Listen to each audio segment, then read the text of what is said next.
the 2024 NSC examination process. This included, for example, efforts by many to secure our examination marking centers against the effects of inclement weather, as well as water and electricity supply issues. I would also like to express my sincerest thanks and gratitude to uMalusi for the important role that they play each year in quality assuring the NSC exams. Can we please give them a round of applause? uMalusi moderates and verifies each step in the examination cycle. As a country, we can be proud of them for ensuring that the final outcomes are valid, reliable, and credible. After quality assuring the 2024 results, I'm happy to report that as of this afternoon, uMalusi has approved these results and has endorsed their release. Siyabulela ngendlela esisebenzisene ngayo ne-regulator yethu. The healthy checks and balances allow for results that are underscored by integrity and quality. It must also be noted that this does not mark the end of the examination cycle, as learners are entitled to apply for remarks and recounts once they've received their results. Ladies and gentlemen, the 2024 NSC results show that our schooling system is maturing, but there's still much more work to be done to improve our outcomes. Let us reflect on the social justice principle of quality. If we are to measure the quality of education outcomes in the NSC exams, we need to look at the number of passes which allow admission to bachelor studies achieved by this class of 2024. The bachelor admission pass is a prerequisite to apply for access to a degree course at a university or a university of technology. In this speech, we will refer to these as bachelor passes. I am pleased to announce that in the class of 2024, nearly half of our learners who wrote the NSC exams received a bachelor pass.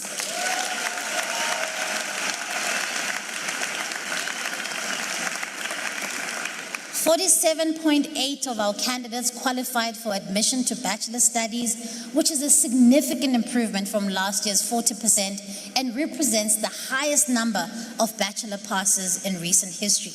This is a 6.9% increase from last year.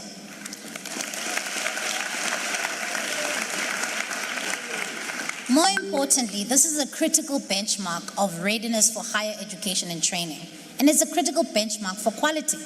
In 2014, we produced just over 150,000 bachelor passes. In just a decade, we've more than doubled that number with over 337,000 bachelor passes. It is also encouraging to see that some of our provinces with the highest numbers of learners are achieving high bachelor passes. In 2024, I'm pleased to announce that KwaZulu-Natal achieved the highest number of bachelor passes with over 84,000.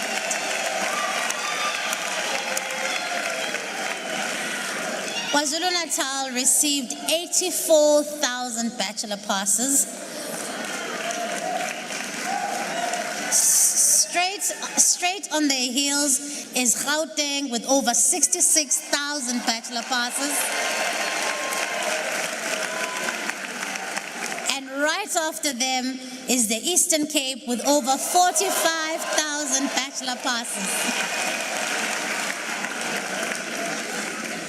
I'm also incredibly encouraged by the fact that approximately 67% of our bachelor passes achieved in 2024 come from quintile 1 to 3 schools, which are typically our poorest communities. This percentage represents a massive increase from 2023. And colleagues, this means that our poorer communities are producing more and more candidates who can become doctors, who can become engineers, who can become accountants, and who can change the lot of their lives and their families. And this is the power of education to transform lives and uplift families from poverty that Utatu Mandela was talking about. There appears to be a noticeable link between Access Minister of Social Development, you are here tonight. There appears to be a noticeable link between those learners and those candidates who have access to social grants and learner performance, something that requires further investigation. This speaks to the importance of social protection. that is afforded to the poorest of South Africans. It is also important to note that girl learners performed better than boy learners in obtaining bachelor passes. This performance trend is also visible in other parts of the schooling system, with boy learners staying longer in the system than girl learners. While we are succeeding in reducing the historical challenge faced by the girl child in obtaining an education, our interventions do need to be strengthened and broadened so that we do not leave the boy child behind. Ladies and gentlemen, the class of 2024 achieved an impressive number of over 319,000 distinctions.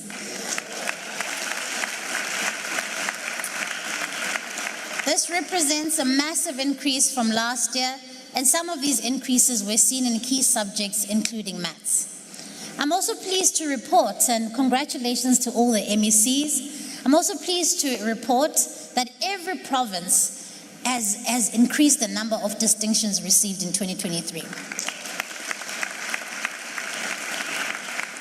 KwaZulu-Natal was once more top performing province in terms of percentage of candidates obtaining distinctions. Coming second was the Western Cape in the most number of learners receiving distinctions, followed by our host province, Gauteng. Notable progress was made by Mpumalanga and Limpopo in this regard, where we saw improvements from 2023. Maths and science are gateway subjects that are essential for South Africa's economic development, and in 2024, 69% of learners passed maths, which is a massive increase from last year in 2023. However, physical sciences, whilst 75% of learners have passed, has seen a slight decrease from the last year. And so while the number and percentage of learners achieving distinctions in maths has increased in 2024 from 2023, the number and percentage of learners receiving distinctions in physical sciences has dropped. The improvement in performance in maths is encouraging. However, the decreasing participation rates in these key subjects and the decrease in performance in physical science highlights an urgent need to improve foundational literacy and numeracy to ensure that our schooling system produces learners who are confident enough and capable enough to choose and excel in maths and science throughout their schooling career. Ladies and gentlemen, I'm also pleased to note that in 2024, we saw more of our high schools achieving a pass rate in the NSC exams that between 80% and 100%. Last year, the number of high schools achieving this was approximately 4,400, and this year, 5,300 of our schools are in the 80 to 100% benchmark. And this is significant because this represents 78% of our high schools, which are achieving between 80 and 100% pass mark. It is also important to note that the number of underperforming schools has decreased. This is thanks to intensified interventions undertaken by the DBE, by the provincial education departments, and their district teams to support schools in distress. Ladies and gentlemen, while the matric pass rate does not on its own tell us about the quality of education outcomes in our system, it is an important indicator for progress. To pass the NSC, learners are not only required to simply get 30% across all subjects, which is often misconceived to be the only requirement. Instead, they are required to get at least 40% in their home language and 2 other subjects, at least 30% in 3 other subjects, and must pass 6 of their 7 subjects. And so, ladies and gentlemen, I'm proud to announce that in 2024, over 615,000 learners passed the NSC exam more than any other time in our history.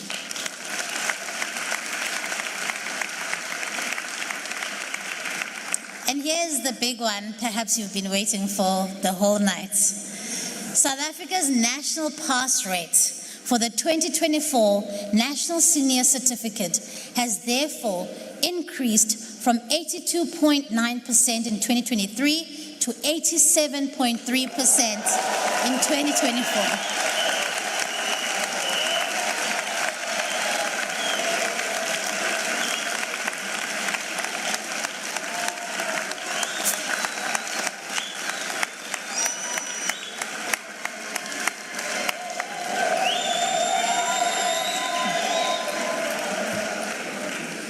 This is the highest matric pass rate in the history of our country and should be a moment of great pride and celebration for us all.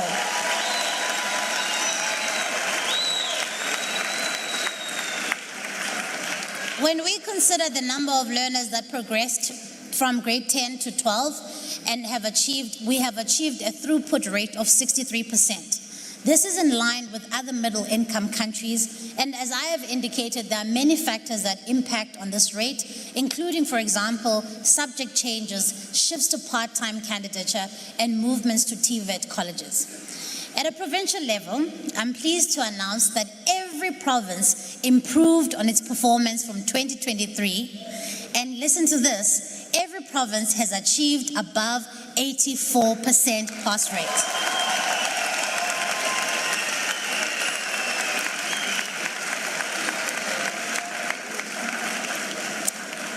The Free State is the best performing province, increasing its pass rate from 89% to 91%.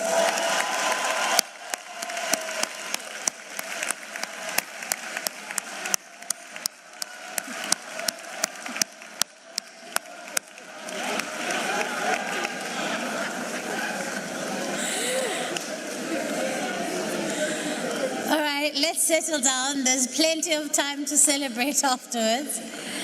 KwaZulu-Natal at number 2 from 3 points.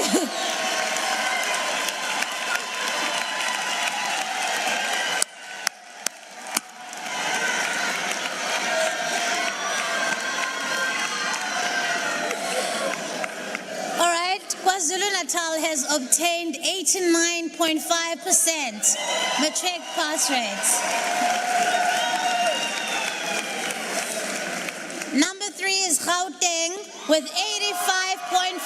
Oh, sorry, wait. You see, you're disturbing me. Number 3 is Gauteng. It has increased from its pass rate of last year of 85.4% to 88.4% in 2024. And the Northwest comes in at number 4 and has obtained 87.5% of their pass rates.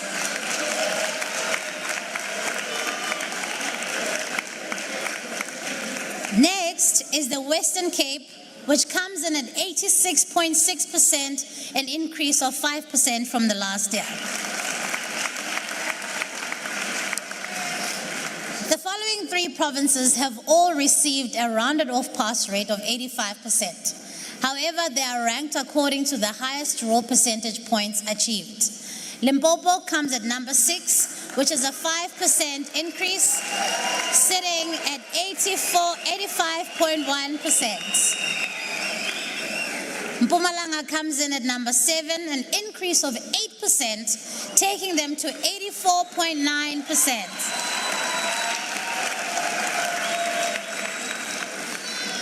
The Eastern Cape comes in at 8 with an increase of 3.6%, taking them to 84.98%. The MEC did say that 85% is possible, and indeed, MEC, 85% is possible. The Northern Cape is coming at number 9 with 84.2%. But I must add, it's also important to note that the Northern Cape is the most improved province. It has surged by 8.3% from last year.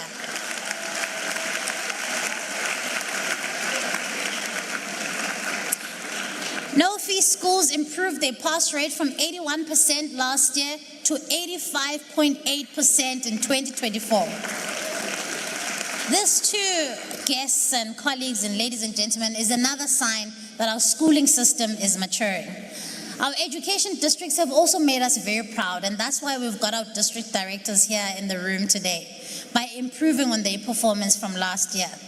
Johannesburg West is the top performing education district with the pass rates. You won't hear the pass rates. Johannesburg West has received a 97% pass rates.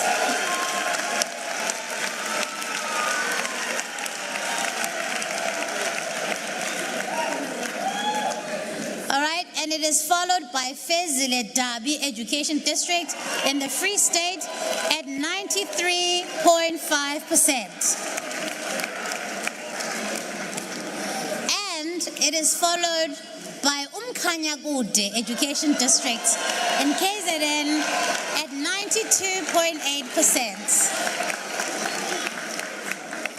And now, guess it's even more reason for us to smile is the fact that 73 out of the 75 districts have obtained a pass mark higher than 80%. Ladies and gentlemen, our district directors deserve our praise and our thanks for the incredible work that they've been doing.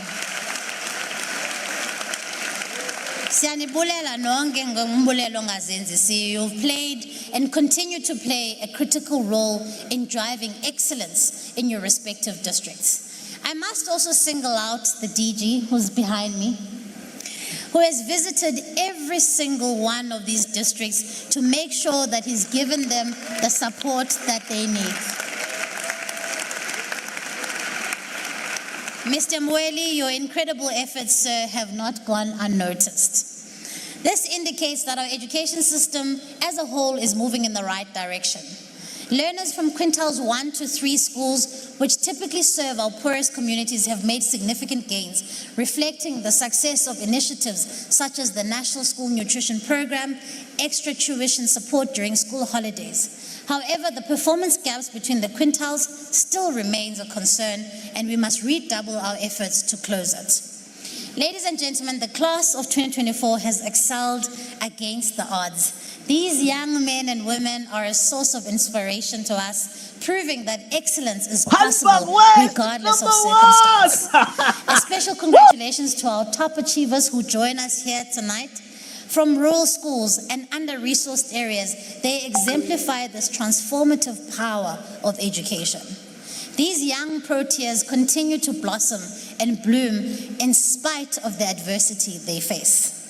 While we have many reasons to applaud and celebrate this evening, tomorrow we must look to the future with clarity and resolve. And there's an urgent and substantial work to be done to improve the quality of education outcomes that our schooling must achieve. As I noted during the release of the international benchmarking studies and our diagnostic reports last month, systematic improvements are required for long-term investment and planning. And I must share these with you briefly. Our strategy to reorientate the basic education sector towards foundational learning will strengthen our schooling system. Research consistently shows that investment in early learning yields the highest returns in terms of education outcomes. By prioritizing foundational literacy and numeracy in the early years, we will lay the groundwork for stronger performance in grade 4, in grade 10, and in grade 12. Program Director, I would like to conclude by sharing the following. As we chart the path forward in this regard, I've committed the Department of Basic Education and I to the following priorities as we are approaching the 2025 academic year. Number 1, expanding access to quality early child development. Universal access to quality ECD remains a central goal. We will continue with our mass registration to formalize ECD programs. We will align this with the national curriculum for ECD, supported by the newly developed learning and teaching material. And we will also prioritize the professional development of ECD practitioners and their integration into the basic education system. This is absolutely important. Number 2, improving teacher support and development, particularly in the foundation phase. Teachers are the backbone of our education system. We will intensify support for teacher training with a strategic focus of improving literacy and numeracy in the foundation phase. We will also make sure that the Funza Lushaka bursary scheme prioritizes students who wish to pursue careers in the foundation phase. Number 3, improving the post-provisioning of foundation phase. In 2025, we will be reviewing the post-provisioning norms as a matter of urgency because these account for the drive to achieve universal access to quality in grade R and our strategic focus on improving reading and calculating in the foundation phase. Our norms have not been updated in over 20 years to determine how educator posts are distributed to public schools. Strengthening the curriculum in delivery for foundation phase, this will be a massive priority for us going forward. And finally, and certainly last but not least, protecting teaching and learning time.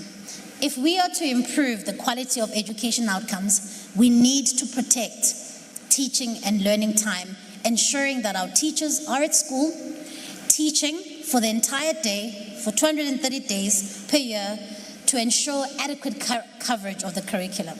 I would like to reiterate my call to the entire sector for us to work together to make sure that this happens. And so to the class of 2024, I say, you have proven that determination and hard work can overcome even the most formidable of challenges. As you embark on the next chapter of your lives, know that you carry the hopes and aspirations of an entire nation.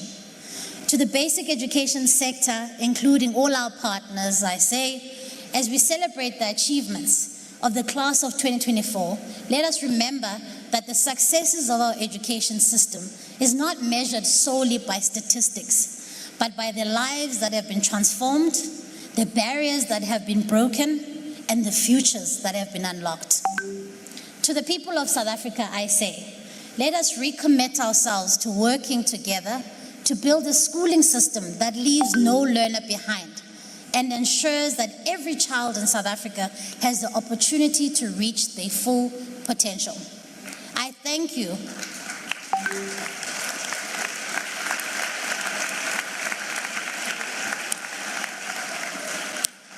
I thank you for entrusting me with the future of your children. Being able to serve you is the biggest honor of my life, and for that I'm eternally grateful. Intombi yasemawusheni ibamba ngazo zozibini ngokundamkela. Ndiyathembisa ukuba the oath of office I took to uphold the Constitution of this country remains my guiding principle in delivering this important service, educating our nation so that we can rescue millions out of poverty and unemployment. I thank you. Ndiyabulela.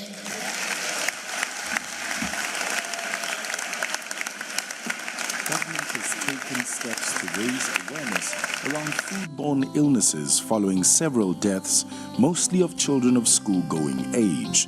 Therefore, parents, guardians, and caregivers are urged to talk to their children about buying snacks from untrusted sources, to warn them about the health risks of picking up and consuming dumped foodstuffs, and not to consume sweets, chips, and other edibles from their friends or strangers. It is imperative that children are educated about not buying foodstuffs from any local spaza shops without a trusted adult's awareness.